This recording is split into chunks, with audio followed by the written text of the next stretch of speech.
Welcome to the department of political science Rajendra memorial women's college.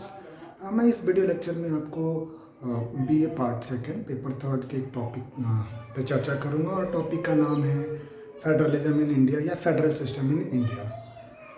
तो federal system in India समझने से पहले समझेंगे कि फेडरलिज्म क्या है। फेडरलिज्म एक कॉन्सेप्ट अवधारणा के रूप में क्या है। फेडरलिज्म एक ऐसी शासन व्यवस्था का नाम है जिस शासन व्यवस्था में शासन करने के दो केंद्र होते हैं, एक केंद्रीय स्तर की सरकार और दूसरी प्रांतीय या राज्य स्तर की सरकार। तो इन दोनों की शक्तियाँ संविधान में विभाजित और वर्णित होती है। उस आधार पे वो पूरे देश पे शासन करता है और इस तरह की शासन व्यवस्था का सुंदर उदाहरण भारत और the United states of America है। अब भारत के संदर्भ में संघवाद को समझेंगे, फेडरल सिस्टम इन इंडिया। तो भारत में ऐसी संघीय व्यवस्था क्यों अपनाई गई, इसका कारण क्या है।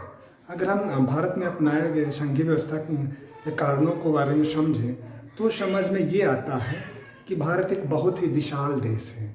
इसका जो जोग्राफिकल साइज है बहुत बड़ा है और इस जोग्राफिकल साइज में आप देखेंगे कि इनके जो भिन्न भिन्न भाग हैं उन भागों में तरह तरह की विविधताएं हैं, डाइवर्सिटी है, डिफरेंसेस हैं।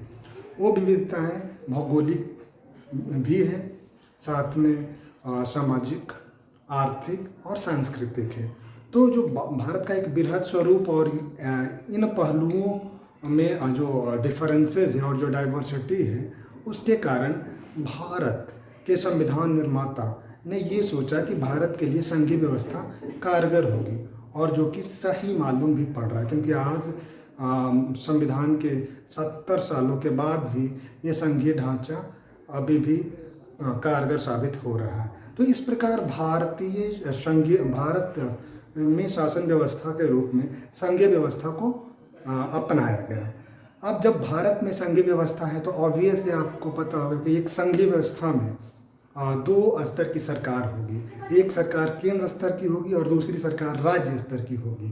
तो केंद्र स्तर की सरकार जैसा आप अभी देख सकते हैं कि केंद्र स्तर पे जो सरकार है, सेंट्रल गवर्नमेंट जिसको बोलते हैं, जैसे prime minister leading the government and council of minister accompanied with council of minister making the complete central government। तो इस प्रकार केंद्र की सरकार में मुखिया प्रधानमंत्री होता है और उसके साथ साथ में काउंसिल ऑफ मिनिस्टर होते हैं जो केंद्रीय सरकार का निर्माण करते हैं। तो ये हो गई केंद्रीय सत्ता। इसके अलावा विभिन्न राज्यों में जैसे कि आप देख सकते हैं कि यूपी, बिहार, वेस्ट बंगाल, नागालैंड, मणिपुर, कर्नाटक,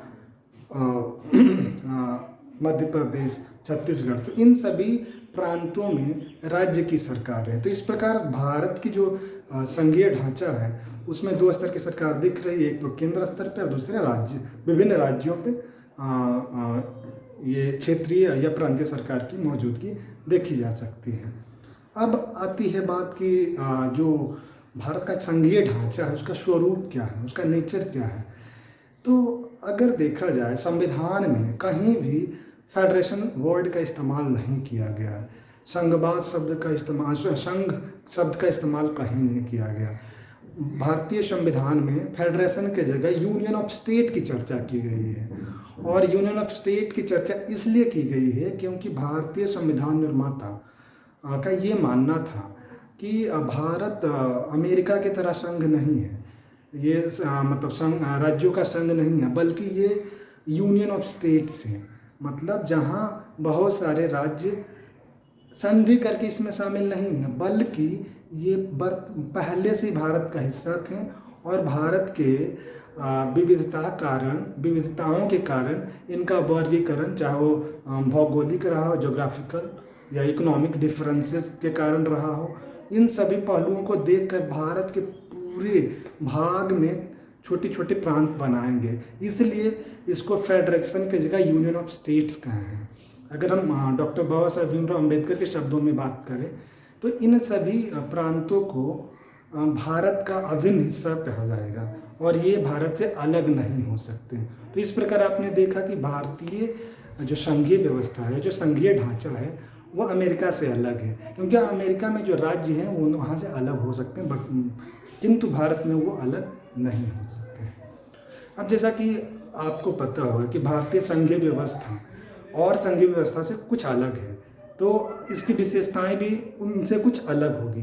तो अगर हम इनके कुछ विशेषताओं की चर्चा करें, मुख्य विशेषताओं की चर्चा करें, तो पहली बात है कि किसी भी संघीय ढांचे में डुअल गवर्नमेंट होगा। जैसा कि मैंने आपको बताया, केंद्र में एक सत्ता है, केंद्रीय सरकार है, और विभिन्न राज्यों में प्रांतीय सरकार या स्टेट गवर्नमेंट है। तो इस प्रकार हर राज्य का अपना सीमा क्षेत्र है। उस सीमा क्षेत्र के अंदर राज्य की सरकार दिए गए सब्जेक्ट पे शासन करती है। उसी तरह पूरे देश पे जो केंद्रीय सूची में जो विषय है, जो यूनियन लिस्ट में जो विषय है, उन विषयों पे केंद्र शासन करती है। मुख्य रूप से अगर देखा जाए तो डिफेंस, रेलवे, ये सभी मुद्दों पे, या फॉरेन अफेयर्स, इन सभी मुद्दों पे केंद्र सरकार पूरे देश में अपना शासन करती है। बाकी जो छोटे रीजनल मुद्दे हैं उस पर राज्य सरकार अपने प्रांत के अंदर अपना विधानमंडल के द्वारा कानून बना के उस पर शासन करते हैं। तो इस प्रकार पहला जो विशेषता है, वो विशेषता क्या है? डुअल गवर्नमेंट का, दो सरकारों का होना।